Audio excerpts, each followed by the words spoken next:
Hello and welcome to this Future Office Network Smartcast on the hiring practice as of 2012, and there have been some changes since 2011, and that's what we're really going to take a look at today, as well as some of the things that maybe you've missed, and we're going to bring you up to speed.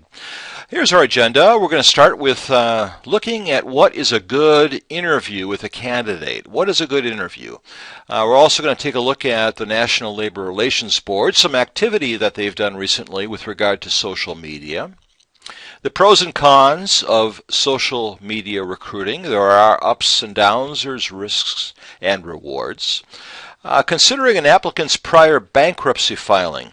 Coming off the kind of economic times that we're seemingly coming off of, it is not unusual to find that you have an applicant who's had some financial problems. How do you deal with that in an interview? What can you do with that information? Can you use it? Can you use it in making a decision? How do you get that information? A lot of stuff there. We'll cover that. The privacy issues in the hiring practice. We'll look at some law, a good case called NASA versus Nelson, and then we'll have some concluding remarks on the Smartcast.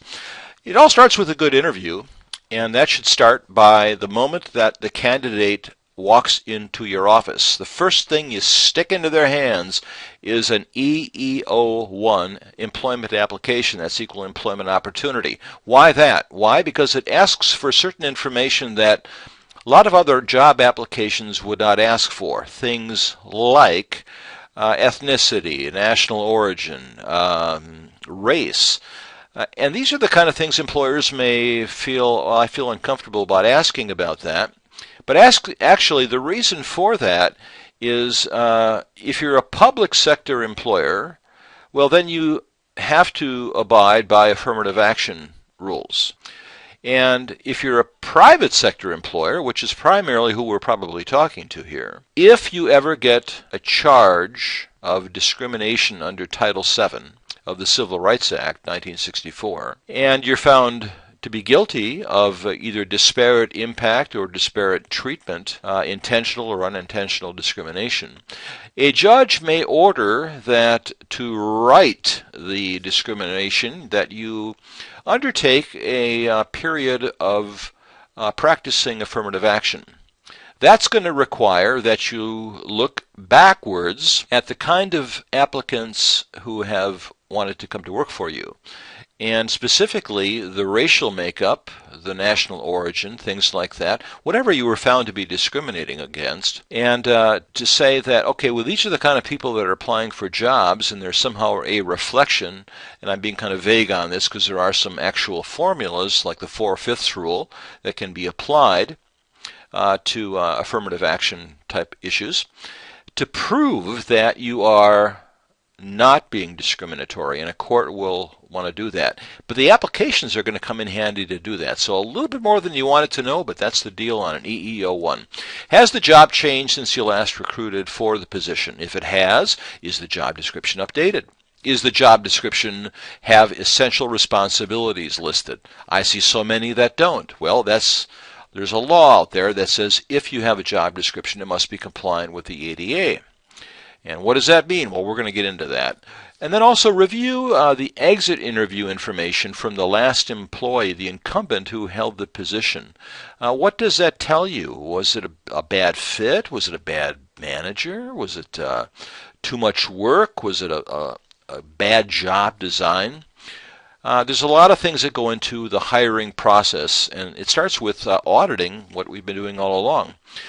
Give the applicant a job description. Go over it carefully. Ask the candidate this question. Can you perform all of the essential duties on this job description with or without reasonable accommodation? That's an ADA question. And in asking it that way, you are not asking information that violates privacy, it's not discriminatory, it's none of that, but you are asking a question that you as an employer have a right to know. It's a yes or no question. They say, yes, I can do all of that. Well, okay. They've obligated themselves to say, I can perform all of this. If they say no, well, your comeback is, well, what kind of reasonable accommodation would be required? And if they say, well, I need an elevator put in this building because I can't climb stairs or something like that, well, that may be an undue financial hardship, at which point you can say, thank you very much, but I don't think we can go any further. Sounds kind of crass, but that is lawful in what you can do. Do not accept applications on an open basis unless you are in a constant recruiting mode. The reason is because unsolicited applications, you can throw them away. Solicited applications, if you hang a shingle out and say we're accepting applications, you have to hang on to them for a period of time, and that's a record-keeping requirement. If there is more than one opening and vary job descriptions, then require each applicant to submit separate applications. Sounds kind of redundant, but there's a method of the madness. Require complete applications for each job.